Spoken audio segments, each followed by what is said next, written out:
If you happen to be in the Dominican Republic and you travel less than 2 hours out of the capital city, there is a place located in a valley in the mountains where our adventures took us to one location. The name is an indigenous Taino word meaning water between mountains, and it is no other than San José de Ocoa. With less than 100,000 people living here, this town is located on the banks of the Ocoa River at an altitude of approximately 475 meters. These geographical conditions give it a special charm, as its mountainous and river landscapes are truly beautiful and famous for harvesting figs and delicious coffee. Legend says the town of San José de Ocoa began with a love story, when a couple facing family opposition eloped here in 1805.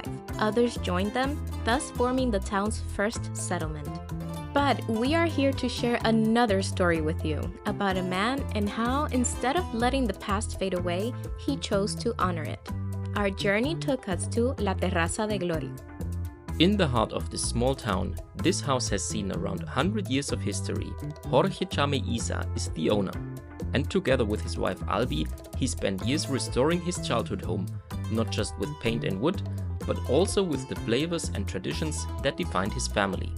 To get into a little backstory, Jorge's family were immigrants from Lebanon who had fled due to religious and political persecutions, arriving firstly in 1900s and ended up settling in San José de Ocoa.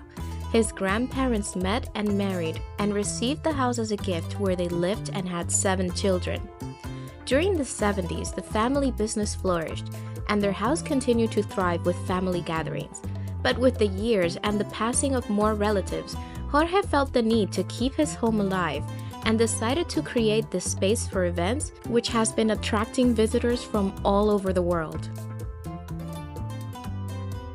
Terraza Gloria viene de un sueño que yo tenía desde pequeño con el tema de la casa. La propiedad eran de mis abuelos. Aquí nacieron todos mi mamá y sus hermanos. Entiendo que esta casa debe tener casi 100 años. Yo desde chiquito me crié viniendo aquí, como todos los primos, fines de semana, vacaciones. Siempre como que me enamoré de esta casa. Cuando mi abuelo fallece, yo seguí viniendo y me ocupaba de ella junto con mis tíos que quedaban vivos. Y yo siempre le decía, mami, esa casa no la vendan, esa casa yo la quiero. Gracias a Dios, hablé con mi familia y le dije a mi tío, mira, queremos comprar la casa para hacer un proyecto, mantener la casa viva y el patio, hacer algo ya para negocio. Hacer algunos cambios porque había que hacerlo, porque era un tema de algunos detalles. Y así mismo fue. Mi mamá le quería dar la sorpresa porque mami no quería que se vendiera esa casa mientras ella estuviera viva. Pero mi mamá se me fue un mes antes de entregarme los papeles. Pero nada, queda con su nombre y le pusimos Terraza Gloria. Empezamos como patio de eventos. En la pandemia llega el tema de que los negocios no pueden abrir. Yo en Santo Domingo tenía un bar y no podía abrir. Mi esposa tenía un negocio de eventos para niños, tampoco podrían abrir. Entonces cuando en la pandemia no empezaron a soltar, dijeron que podían trabajar los negocios tipo terraza. Mi esposa me dice, vamos a hacer comida. Entonces iniciamos haciendo comida y abrimos el negocio así. Incluso hicimos rutas para visitar algunos puntos en Ocoa para que la gente hiciera turismo interno aquí. Y nada, por ahí arrancamos. Ya vamos a tener 8 años y nada, estamos a la orden. Esto es una terracita familiar. Todo el que viene aquí se siente en familia. Beyond boosting Ocoa's tourism, he supports local businesses by promoting Ocoa's book writers, handmade crafts, nearby mountain-sourced honey, homemade spicy oils, and specialty coffee like Café de Pilon, a rich and bold Dominican favorite.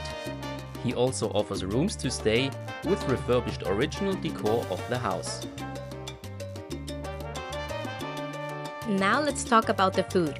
The menu has a blend of Lebanese and Dominican heritage, as well as the traditions of Ocoa, with everything locally sourced from this province. We tried one of their specialties, which is mondongo or tripe soup, as well as their incredible dish of the day, always paired with avocados, and their famous local-made cheese and crackers from Ocoa as a starter. We have to say everything was delicious, and let's not forget their great cocktails, juice made with local Dominican fruits, And don't skip trying out on Jorge's famous mojito. Every detail here is a tribute to the people who once filled this home with love and laughter. Some places are built for business, others are built for memories. This is one of those places. Thank you for watching, and make sure to check more of our adventures here.